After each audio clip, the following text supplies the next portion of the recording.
नमस्कार, आप देख रहे हैं संसद टीवी। आपके साथ मैं हूं पराक्रम सिंह शेखावत। टॉप न्यूज में आप सभी का स्वागत है। टॉप न्यूज में अगले आधे घंटे में हम आपको दिखाएंगे देश दुनिया की तमाम बड़ी खबरें, बताएंगे आपको आर्थिक जगत और खेल जगत से जुड़े समाचार भी। आइए शुरुआत करते हैं सुर्खियों के साथ। यूक्रेन के राष्ट्रपति ज़ेलेंस्की ने किया भारत से G20 होस्ट के रूप में अपने शांति सूत्र को लागू करने का आह्वान।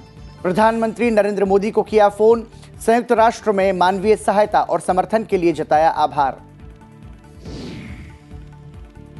कोरोना से निपटने के लिए तैयारियां तेज।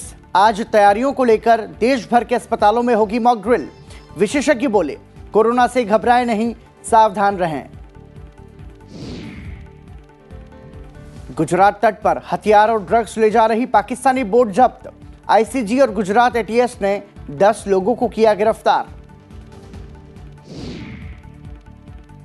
इलाहाबाद उच्च न्यायालय की लखनऊ खंडपीठ उत्तर प्रदेश में स्थानीय निकाय चुनाव में ओबीसी कोटे के मुद्दे पर आज सुनाएगी फैसला।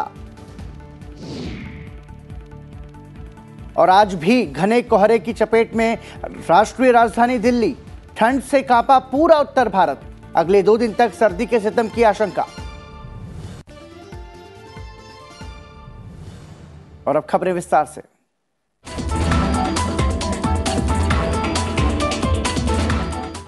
केंद्र के परामर्श को ध्यान में रखते हुए आज विभिन्न राज्यों और केंद्र शासित प्रदेशों के अस्पतालों में मॉक ड्रिल की जाएगी, ताकि कोविड-19 से जुड़ी किसी भी घटना से निपटने के लिए उनकी तैयारी सुनिश्चित की जा सके।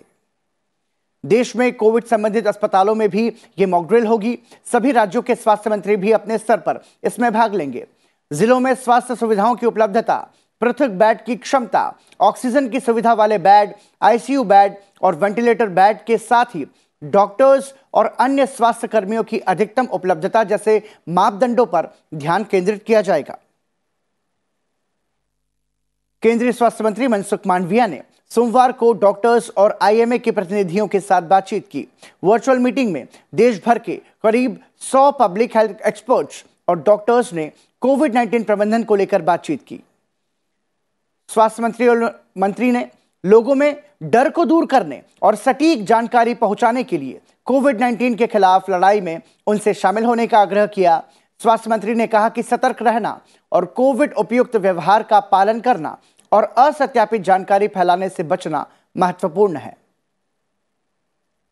दवा कंपनी हेटरो ने कोविड-19 की ओरल दवा निर्मोट्रेवलिर को शुरुआती मंजूरी मिलने की बात कही है। WHO ने कोरोना वायरस से मामूली या मध्यम रूप से संक्रमित उन मरीजों को निर्माट्रेवलिवर और रिटोनाविर देने की मजबूत सिफारिश की है, जिनके अस्पतालों में भर्ती होने की अधिक खतरा है। ऐसे मरीज और बुजुर्ग जिनकी प्रतिरोधक क्षमता कम हो सकती है या फिर उनका टीकाकरण ना हुआ हो। बिहार के बोधगया में तीर्थ यात्रा पर आए 5 विदेशी नागरिक कोरोना संक्रमित पाए गए हैं। इनमें से 4 थाईलैंड के और 1 म्यांमार से है।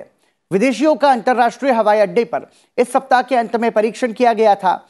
इस हफ्ते अब तक कुल 33 विदेशियों का परीक्षण किया गया, जिनमें से 5 को संक्रमित पाया गया। इनमें से 4 महिलाएं हैं। संक्रमित 35 से 75 वर्ष की आयु के हैं। इन सभी की हालत स्थिर है और वो जिस होटल में ठहरे हैं वहां उन्हें पृथकवास में रखा गया है। ताजा मामलों के मद्देनजर हवाई अड्डे और गया रेलवे स्टेशन पर परीक्षण तेज कर दिया गया है। प्रधानमंत्री नरेंद्र मोदी ने कहा कि भारत को अगर सफलता के शिखर पर ले जाना है तो उसे अतीत के संकुचित नजरिए से भी आजाद होना होगा। राजधानी दिल्ली स्थित मेजर ध्यानचंद नेशनल स्टेडियम में सिख गुरु गोविंद सिंह के साहिबजादों की शहादत की याद में पहले वीर बाल दिवस के अवसर पर आयोजित एक समारोह को संबोधित करते हुए प्रधानमंत्री ने यह बात कही। साहिबजादों के बलिदान को याद करते हुए प्रधानमंत्री ने कहा कि उनके त्याग और उनकी इतनी बड़ी शौर्य गाथा को इतिहास में भुला दिया गया। दुर्भाग्य से हमें इतिहास के नाम पर वो गड़े हुए विमर्श बताए और पढ़ाए जाते रहे, जिनसे हमारे भीतर हीन भावना पैदा हो। बावजूद इसके हमारे समाज और हमारी परंपराओं ने इन गौरव गाथाओं को जीवंत रखा है।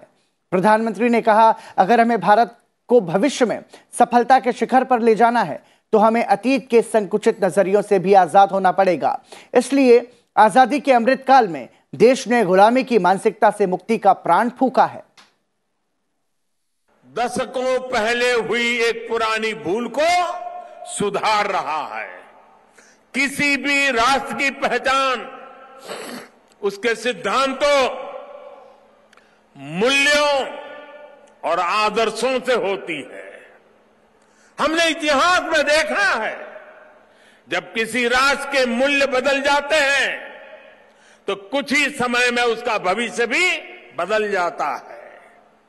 और ये मूल्य सुरक्षित तब रहते हैं जब वर्तमान पीढ़ी के सामने अपने अतीत के आदर्श स्पष्ट होते हैं।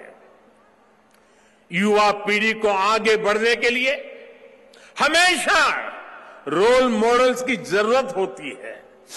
युवा पीढ़ी को सीखने और प्रेरणा लेने के लिए महान व्यक्तित्व वाले नायक नायिकाओं की जरूरत होती है। प्रधानमंत्री नरेंद्र मोदी ने देशवासियों से वीर बाल दिवस के संदेश को देश के कोने कोने तक पहुंचाने का आह्वान किया। इससे पहले उन्होंने लगभग 3000 बच्चों द्वारा किए जाने वाले मार्च पास्ट का अवलोकन भी किया। प्रधानमंत्री ने लगभग 300 बच्चों द्वारा किए गए शबद कीर्तन में भी भाग लिया। केंद्र सरकार ने इसी वर्ष 9 जनवरी को गुरु गोबिंद सिंह के प्रकाश पर्व के दिन गुरु गोबिंद सिंह के बेटों साहिबजादा बाबा जोरावर सिंह, बाबा फतेह सिंह की शहादत की याद में 26 दिसंबर को वीर बाल दिवस के रूप में मनाए जाने की घोषणा की थी। गुजरात के तट के पास सोमवार तड़के चालक दल के 10 सदस्यों के साथ एक पाकिस्तानी नौका पकड़ी गई, जिसके जरिए 300 करोड़ रुपए मूल्य के हथियार, गोला बारूद और 40 किलोग्राम मादक पदार्थ ले जाए जा रहे थे। भारतीय तटरक्षक आईसीजी ने यह जानकारी दी। एटीएस की सूचना के आधार पर तटरक्षक ने 25 और 26 दिसंबर की दरमियानी रात को अंतर्राष्ट्रीय समुद्री सीमा रेखा के नजदीक के क्षेत्र में गश्त के लिए अपने तेज गश्ती पोत आईसीजीएस अरिंजय को तैनात किया। दिन के शुरुआती घंटों के दौरान मछली पकड़ने वाली पाकिस्तानी नौका अल सोहेली को भारतीय जल क्षेत्र में संदिग्ध रूप से आते देखा गया। आईसीजी पोत द्वारा चुनौती दिए जाने और चेतावनी के तौर पर गोली चलाए जाने के बावजूद नौका नहीं रुकी। तटरक्षक अंततः नौका को रोकने में कामयाब रहे। दिल्ली के डॉक्टर राम मनोहर लोहिया अस्पताल में निशुल्क कंबल बैंक शुरू किया गया है। लोकसभा अध्यक्ष ओम बिरला ने निशुल्क कंबल बैंक की शुरुआत की। इस मौके पर उन्होंने जरूरतमंदों और गरीबों को कंबल भी बांटे। लोकसभा अध्यक्ष ने कहा कि दिल्ली के सरकारी अस्पताल में यह शुरुआत रोगियों के परिजनों के लिए काफी मददगार साबित होगी। उन्होंने कहा कि राजधानी दिल्ली में उनके अनेक गरीब लोग सर्दी के मौसम में भी खुले में फुटपाथ पर सोने को मजबूर हैं। यह हम सभी के लिए चिंता का विषय है। ऐसे में सभी का प्रयास होना चाहिए कि ऐसे लोगों की मदद के लिए आगे आएं। पूरी देश के सामाजिक संस्थाओं ने, सामाजिक क्षेत्र में काम करने वाले व्यक्तियों ने, सबने मिलकर जिस तरीके से कोविड के अंदर अभाव वंचित लोगों की मदद की थी, इस दिल्ली में भी हमारा संकल्प होना चाहिए कि हर व्यक्ति जो खुले आकाश में अगर सो रहा है तो उसको ठंड से बचाने की व्यवस्था करें। और इसी तरीके से हॉस्पिटलों, रेलवे स्टेशन, बस स्टैंड, जहां जहां भी देश के अलग अलग राज्यों से लोग यहां पर काम करने आते हैं, मजदूरी करने आते हैं, उनको ट्रेन बसेरा उपलब्ध कराएं और उसके साथ साथ उनके ठंड से बचाने की व्यवस्था करें। कश्मीर में न्यूनतम तापमान में कुछ बढ़ोतरी से लोगों को ठंड से थोड़ी राहत मिली। हालांकि अधिकतर जगह तापमान 0 से नीचे ही रहा। मौसम विभाग के मुताबिक दिसंबर के अंत तक घाटी में मौसम शुष्क रहने के आसार हैं। हालांकि इस सप्ताह हल्की बारिश की संभावना है, लेकिन भीषण बारिश होने के कोई आसार नहीं है। ठंड के कारण कई क्षेत्रों में पानी की पाइपलाइन में पानी जम गया। डल झील के कुछ हिस्सों में भी पानी जमा हुआ है। श्रीनगर में न्यूनतम तापमान 0 से 3.5 डिग्री सेल्सियस नीचे रहा। शनिवार रात तापमान 0 से 5.8 डिग्री सेल्सियस नीचे रहा था। कश्मीर में अभी चिल्लई कला का दौर जारी है। चिल्लई कला का दौर 30 जनवरी को समाप्त होगा। उसके बाद 20 दिन तक चिल्लई खुर्द शुरू होगा, जिसमें भी कश्मीर घाटी में शीतलहर जारी रहेगी। फिर 10 दिन का चिल्लई बच्चा का दौर रहेगा, तब घाटी में ठंड में कमी आने लगेगी। वहीं उत्तर भारत का भी ज्यादातर हिस्सा शीतलहर की मार झेल रहा है। पहाड़ी इलाकों में बर्फबारी और मैदानी इलाकों में कोहरे की चादर जमी हुई है। मौसम विभाग ने कहा है कि दिल्ली समेत उत्तर भारत में शीतलहर और घने कोहरे के कारण तापमान में गिरावट दर्ज की गई है, जिससे सड़क और रेल यातायात भी प्रभावित हुआ है। राजधानी दिल्ली में मौसम बेहद सर्द बना हुआ है। आज सुबह दिल्ली का न्यूनतम तापमान 8 डिग्री सेल्सियस दर्ज किया गया। वहीं दिल्ली में 10 किलोमीटर प्रति घंटे की रफ्तार से ठंडी हवाएं चलने का अनुमान है। अगले 48 घंटों के दौरान उत्तराखंड, पंजाब, हरियाणा, चंडीगढ़, दिल्ली और पश्चिमी राजस्थान के कुछ हिस्सों में घना कोहरा छाए रहने की आशंका है। शीतलहर उत्तर पश्चिम में राजस्थान और पंजाब से हरियाणा, दिल्ली और आगे दक्षिण पूर्व में उत्तर प्रदेश तक फैली हुई है। मुख्य रूप से अगले 48 घंटों के लिए पंजाब और हरियाणा में कोल्ड डे की स्थिति की उम्मीद है, लेकिन इसके बाद तापमान में थोड़ी बढ़ोतरी होने की भी उम्मीद है। भारत के ज्यादातर राज्यों में न्यूनतम तापमान 3 से और 7 डिग्री सेल्सियस के बीच है, जिसके दिसंबर के अंत तक 7 से 10 डिग्री सेल्सियस तक बढ़ने की उम्मीद है। नॉर्थ वेस्ट इंडिया में पंजाब, हरियाणा इंक्लूडिंग दिल्ली, नॉर्थ राजस्थान में टेम्परेचर 4 डिग्री से कम है। इवन नॉर्थ राजस्थान में नियर 0 डिग्री भी है। तो ये कंडीशंस अभी आने वाले 24 घंटों में कंटिन्यू करेगी।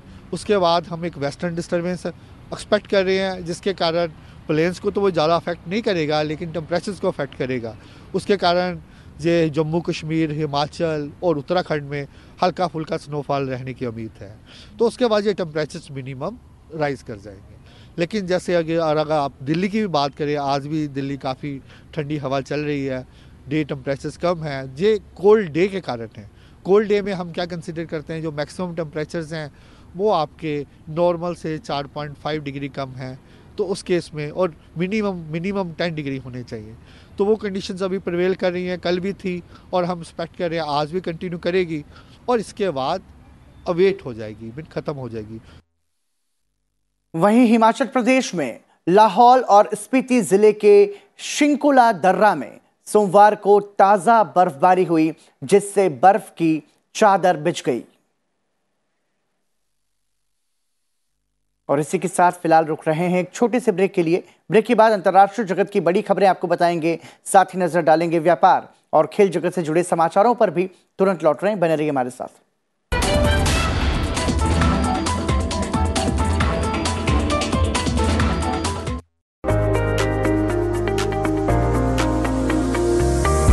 The India Startup Story.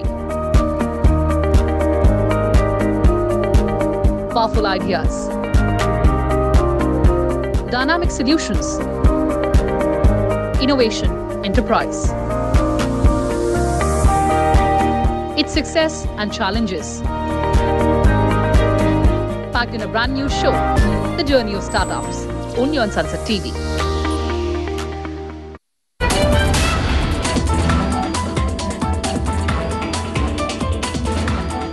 Break के बाद एक बार फिर आपका स्वागत। आप देख रहे हैं टॉप न्यूज और अंतर्राष्ट्रीय खबरों से पहले आइए एक नजर डालते हैं टॉप 10 हेडलाइंस पर। यूक्रेन के राष्ट्रपति ज़ेलेंस्की और प्रधानमंत्री नरेंद्र मोदी ने फोन पर बातचीत की। यूक्रेनी राष्ट्रपति ने संयुक्त राष्ट्र में मानवीय सहायता और समर्थन के लिए प्रधानमंत्री को धन्यवाद दिया और भारत से G20 होस्ट के रूप में अपने शांति सूत्र को लागू करने का आह्वान किया। राष्ट्रपति द्रौपदी मुर्मू आज हैदराबाद में केशव मेमोरियल एजुकेशनल सोसाइटी के छात्रों और संकाय सदस्यों और सरदार वल्लभ भाई पटेल राष्ट्रीय पुलिस अकादमी के भारतीय पुलिस सेवा के प्रशिक्षित अधिकारियों को संबोधित करेंगी। लोकसभा अध्यक्ष ओम बिरला आज नई दिल्ली में JCI इंडिया के राष्ट्रीय सम्मेलन को संबोधित करेंगे। इलाहाबाद उच्च न्यायालय की लखनऊ खंडपीठ उत्तर प्रदेश में स्थानीय निकाय चुनाव में ओबीसी कोटे के मुद्दे पर आज सुनाएगी फैसला।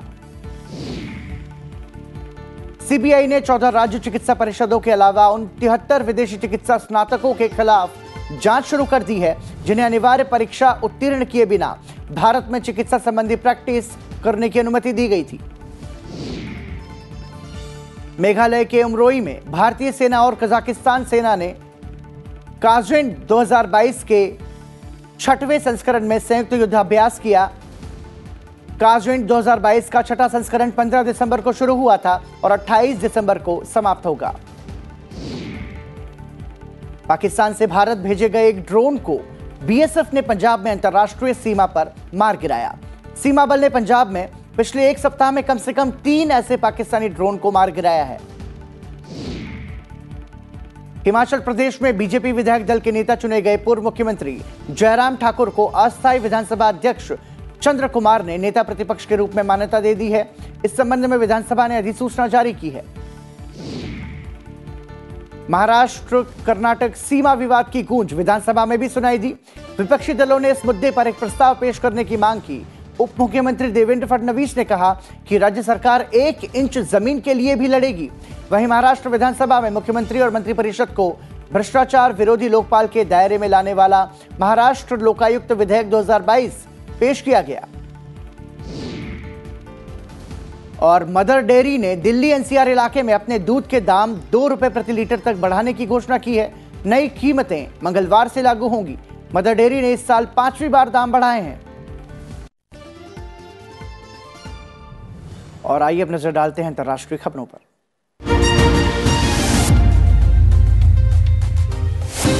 चीन अगले साल 8 जनवरी से अंतर्राष्ट्रीय यात्रियों के लिए क्वारंटीन खत्म करेगा। सोमवार को एक आधिकारिक घोषणा में यह जानकारी दी गई। चीन के लिए यह एक महत्वपूर्ण कदम है क्योंकि वो अपनी अंतर्राष्ट्रीय सीमाओं को फिर से खोल देगा। अंतर्राष्ट्रीय स्तर पर सबसे अलग थलग रहने के करीब 3 वर्षों बाद वो इस स्थिति से बाहर आ जाएगा। चीन कोविड-19 को ए श्रेणी से बी श्रेणी के प्रबंधन में डाउनग्रेड करने के लिए भी तैयार है। यह घोषणा ऐसे समय में की गई है जब देश ओमिक्रॉन के संक्रमण से जूझ रहा है। दुनिया में कई जगह बर्फीली हवाओं और तूफान के चलते जनजीवन अस्त व्यस्त हो गया है। अमेरिका में जहां बर्फीले चक्रवाती तूफान बम के चलते बीते दिन न्यूयॉर्क में 27 लोगों की मौत हो गई, जिससे मरने वालों की संख्या बढ़कर अब 48 हो गई है। वहीं जापान के एक बड़े हिस्से में भारी हिमपात के कारण 17 लोग मारे गए हैं और 93 लोग घायल हैं। यहां सैकड़ों घरों में बिजली गुल है। उधर यूरोप के ऑस्ट्रिया में हिमस्खलन के कारण 10 लोग लापता हैं। सूडान के दारफुर क्षेत्र में बीते कुछ दिनों में आदिवासियों के बीच हुई झड़पों में कम से कम 12 लोगों की मौत हो गई। General coordination for refugee and displaced in Darfur के प्रवक्ता के मुताबिक दक्षिण दारफुर प्रांत के बेलिल इलाके में चरवाहों और किसानों के बीच हुई झड़पों में कम से कम 42 लोग घायल हो गए हैं।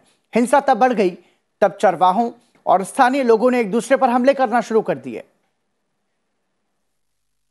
भूखे और कमजोर दिख रहे दर्जनों रोहिंग्या मुसलमान हफ्तों की समुद्री यात्रा के बाद इंडोनेशिया के असह्य प्रांत के तट पर पहुंच गए हैं।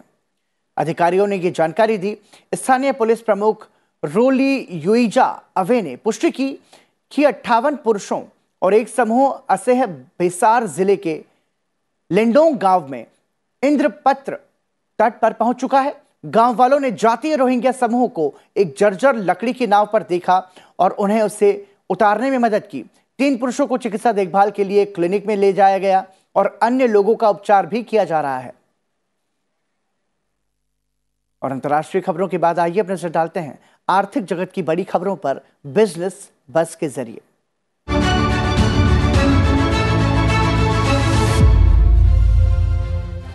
का कृषि और संबद्ध वस्तुओं का निर्यात चालू वित्त वर्ष के पहले 7 महीने अप्रैल से अक्टूबर में 11.97% बढ़कर 30.21 अरब डॉलर पर पहुंच गया। कृषि मंत्रालय ने सोमवार को यह जानकारी दी। इससे पिछले वित्त वर्ष 2021-22 की समान अवधि में देश से कृषि और वस्तुओं का निर्यात 26.98 अरब डॉलर का हुआ था। देश से जिन कृषि उत्पादों का निर्यात हुआ उनमें गेहूं, बासमती चावल, कच्चा कपास, अरंडी तेल, कॉफी और ताजे फल प्रमुख रूप से शामिल है। मंत्रालय ने कहा कि जुलाई 2020 में किसान रेल सेवा की शुरुआत के साथ कृषि उपज लॉजिस्टिक्स में सुधार हुआ है। इस साल दिसंबर तक देश में 167 मार्गों पर किसान रेल चलाई गई।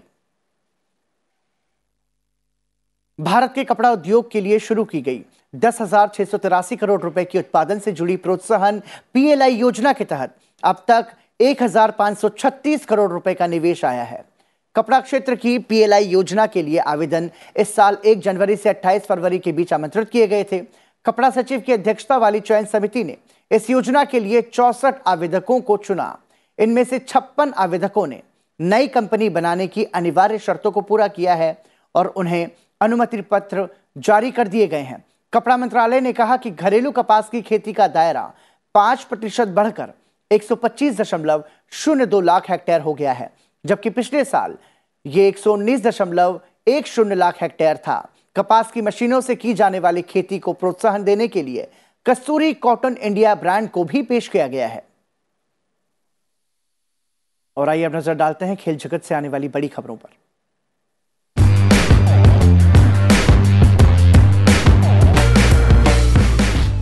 भारत और श्रीलंका के बीच 3 जनवरी से शुरू होने वाले T20 और वनडे सीरीज के लिए टीम इंडिया का सिलेक्शन आज होगा। फिलहाल इस सीरीज के लिए टीम का चयन पुरानी चयन समिति ही करेगी, क्योंकि बीसीसीआई ने अभी तक नई चयन समिति का ऐलान नहीं किया है। T20 सीरीज के लिए रोहित शर्मा और केएल राहुल को आराम दिया जा सकता है। ऐसे में टीम की कमान हार्दिक पांड्या संभालते हुए नजर आ सकते हैं। हार्दिक ने न्यूजीलैंड के खिलाफ T20 सीरीज में टीम की कप्तानी संभाली थी। इसी के साथ टॉप न्यूज के इस बुलेटिन में इतना ही, लेकिन जाते जाते आपको छोड़े जाते हैं आज के दिन यानी 27 दिसंबर से जुड़े इतिहास के साथ। मुझे दीजिए इजाजत, देखते रहिए सनसद टीवी। आप सभी का दिन शुभ हो। नमस्कार। 27 दिसंबर साल 1911 को पहली बार राष्ट्रगान जन गण मन अधिनायक जय हे राष्ट्रीय कांग्रेस के कलकत्ता अधिवेशन में गाया गया। इसे रविंद्रनाथ टैगोर की भांजी सरला देवी ने गाया। राष्ट्रगान की रचना राष्ट्रकवि रविंद्रनाथ टैगोर ने की है। साल 1950 में राष्ट्रगान को संविधान सभा द्वारा आधिकारिक तौर पर आजाद भारत का राष्ट्रगान घोषित किया गया।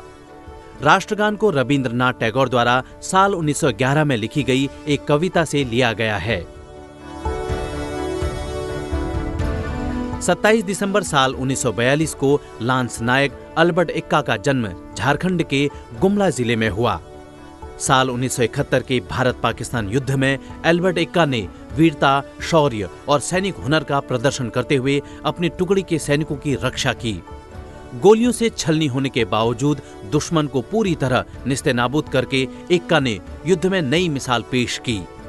लांस नायक अल्बर्ट एक्का को मरणोपरांत देश के सर्वोच्च सैन्य अलंकरण परमवीर चक्र से सम्मानित किया गया। 27 दिसंबर साल 1945 को अंतर्राष्ट्रीय मुद्रा कोष IMF की स्थापना की गई।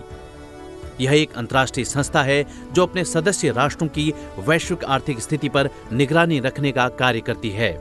इसका मुख्यालय संयुक्त राज्य अमेरिका के वाशिंगटन DC में है। जुलाई 1944 में अमेरिका के ब्रेटन वुड्स में संयुक्त राष्ट्र के मौद्रिक और वित्तीय सम्मेलन का आयोजन हुआ। IMF का काम अपने सदस्य देशों को आर्थिक और तकनीकी सहायता प्रदान करना है।